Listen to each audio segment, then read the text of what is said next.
Hey everyone, welcome back to the channel. If you're planning a trip to Los Angeles, you're in for a treat.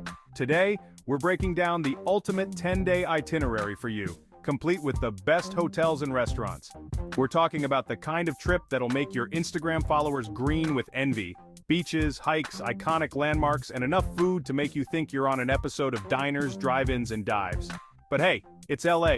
You gotta live a little, right? So buckle up, grab your sunscreen and your appetite, because we're about to dive headfirst into 10 days of pure LA awesomeness. Let's dive in. Welcome to Santa Monica Pier, your first taste of LA life. This place is buzzing with energy street performers, amusement park rides, that salty ocean air. Don't leave without indulging in a giant sugar-coated funnel cake. Tonight, soak in the California sunset. Day 2, and we're kicking things off with a little culture. The Getty Center is a must-see for any visitor to LA. It's not just about the art. Although the collection here is truly world-class. It's about the architecture, the gardens, the stunning views that stretch all the way to the Pacific Ocean. Spend the morning wandering through the galleries, getting lost in the beauty of it all. Grab lunch at the Getty Cafe. The food is surprisingly good, and the views are even better. Now it's time to trade in your museum shoes for something a little more stylish. We're heading to Nobu Malibu for dinner. Yeah, it's a bit of a splurge, but trust me, it's worth every penny. The food is incredible. We're talking fresh sushi, black cod with miso, dishes that are as beautiful as they are delicious.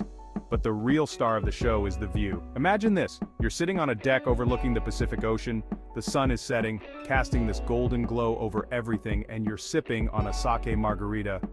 It's the kind of experience that stays with you long after you've paid the bill. Get ready for a day of pure adrenaline and movie magic, because today, we're conquering Universal Studios Hollywood. This is where your inner child comes out to play. We're talking heart-stopping rides like the Jurassic World ride, the Mummy Coaster, and of course the legendary studio tour, where you'll get a behind-the-scenes look at some of your favorite movies and TV shows. And for all you Potterheads out there, get ready to geek out, because the wizarding world of Harry Potter is seriously next level. Grab a wand at Ollivander's, sip on a butterbeer, it's seriously addictive. And try not to lose your cool when you see Hogwarts Castle in all its glory. It's like stepping straight into the books and movies. Don't forget to fuel up for the day. Universal has a ton of food options, but my personal favorite is the Krusty Burger over at the Simpsons area. It's cheesy, it's greasy, it's everything you want in a theme park burger. Time to trade in the theme park thrills for something a little more, well, Louisiana? Today's all about those iconic views and a good old-fashioned hike. First stop, Griffith Observatory. Now, I know what you're thinking. A science museum? Seriously? But trust me on this one. The Griffith Observatory isn't just any science museum, it's an LA institution. First of all, the views from up here are next level incredible. You can see the entire city sprawled out before you, from the skyscrapers of downtown to the sparkling Pacific Ocean. It's the kind of view that makes you realize just how vast and diverse this city really is. Once you've had your fill of the views, it's time to stretch your legs and hit the trails. We're talking about the Hollywood sign, people. There are a few different trails you can take, but my favorite is the Brush Canyon Trail.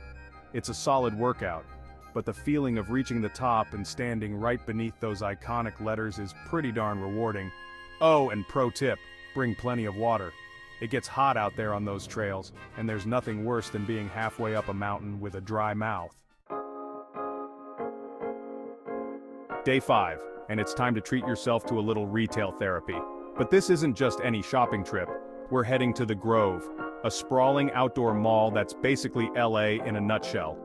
You've got your high-end boutiques, your trendy restaurants, street performers, a dancing fountain that puts the Bellagio to shame. It's sensory overload in the best possible way. But the real reason to visit the Grove is its next-door neighbor, the original farmer's market. This place is a foodie paradise. We're talking about stalls piled high with fresh produce, gourmet cheeses, artisan bread, and enough international cuisine to satisfy every craving imaginable. Grab a bite to eat, wander through the bustling crowds, and soak in the atmosphere. This is where LA comes to eat, shop, and be seen. And hey, if you're feeling fancy, grab a cocktail at the bar inside Italy. It's a bit of a splurge, but their Negronis are seriously on point. Time to swap the glitz and glamour for something a little more, shall we say, eclectic? Venice Beach, baby. This place is a whole vibe. Street performers, artists, bodybuilders, fortune tellers, you name it, Venice Beach has it. Spend the day soaking up the sun, watching the skateboarders shred at the skate park, and maybe even getting your fortune told. Just be prepared for anything and everything because Venice Beach is a place where anything goes. After a day of soaking up the Venice weirdness, it's time to treat your taste buds to something special. Gjelina, my friends, is where it's at.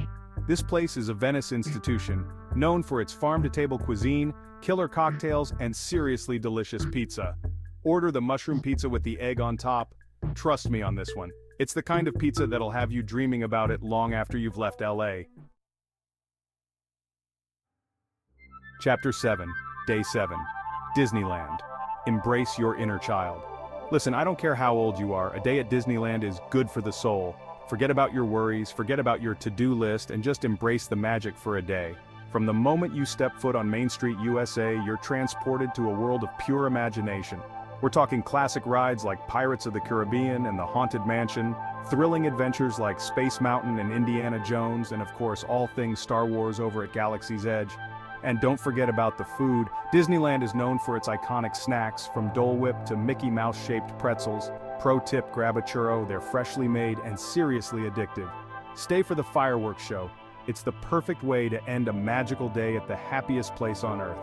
And hey, there's no shame in shedding a tear or two during the show. It gets me every time. Alright, we've done the theme parks, we've conquered the beaches, it's time for another dose of culture. Today we're exploring the Los Angeles County Museum of Art, better known as LACMA. Now LACMA is a big museum, like really big, so I'm not gonna lie, you're probably not going to see everything in one day, but that's okay. Just pick a few exhibits that pique your interest and take your time exploring. From ancient artifacts to contemporary art, LACMA has something for everyone. And of course, no visit to LACMA is complete without a photo op at the iconic Urban Lights installation. You know, the one with all the lampposts? Yeah, that one. After you've had your fill of art, it's time to refuel at one of my favorite LA restaurants, Republique. This place is a culinary gem, serving up French-inspired dishes in a stunningly beautiful space. Order the kimchi fried rice, it's one of the best things I've ever eaten. And if you're feeling fancy, spring for the tasting menu. It's a bit of a splurge, but worth every penny. Day 9, and we're diving into the heart of the city, downtown Los Angeles. Now downtown LA gets a bit of a bad rap sometimes, but honestly it's one of the most underrated parts of the city. Start your day with a walk around Grand Park, Louisiana's version of Central Park. It's a great place to people watch, enjoy some green space, and maybe even catch a free concert or movie in the park. From there, head over to the Walt Disney Concert Hall, designed by the legendary Frank Gehry. Even if you're not catching a show, it's worth checking out for the architecture alone. And for all you history buffs out there, be sure to visit the Bradbury Building. It's one of the oldest buildings in LA with a stunning interior that's been featured in countless movies and TV shows. After a day of exploring downtown, it's time for a culinary adventure at Bestia. This Italian restaurant is seriously popular, so make sure you get a reservation. Order the cavatelli alla norsina. It's a pasta dish that will rock your world.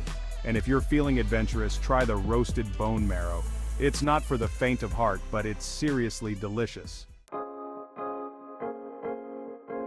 It's the final day of your LA adventure, and we're ending things on a high note. Today's all about Hollywood glamour, baby. First stop, the Hollywood Walk of Fame. Now, I'm not going to lie, the Walk of Fame is a bit of a tourist trap, but it's one of those things you just have to do once. Spend the morning strolling along the boulevard, snapping photos of your favorite stars' names embedded in the sidewalk. And hey, if you're lucky, you might even spot a celebrity or two. After you've had your fill of star spotting, it's time for one last epic meal, and there's no better place to say goodbye to LA than the Ivy. This iconic restaurant is a celebrity haunt, known for its chic atmosphere, delicious food, and of course, its Instagram-worthy patio. Order the Ivy Gimlet, it's their signature cocktail, and seriously refreshing. And for your main course, you can't go wrong with the crab cakes or the lobster ravioli. And that's a wrap on our ultimate 10-day Los Angeles itinerary. We crammed in the beaches, the hikes, the food, the art, even a little bit of Disneyland magic. We hope you have an amazing trip and make unforgettable memories. Don't forget to like, comment, and subscribe for more travel tips and guides. See you in the next video.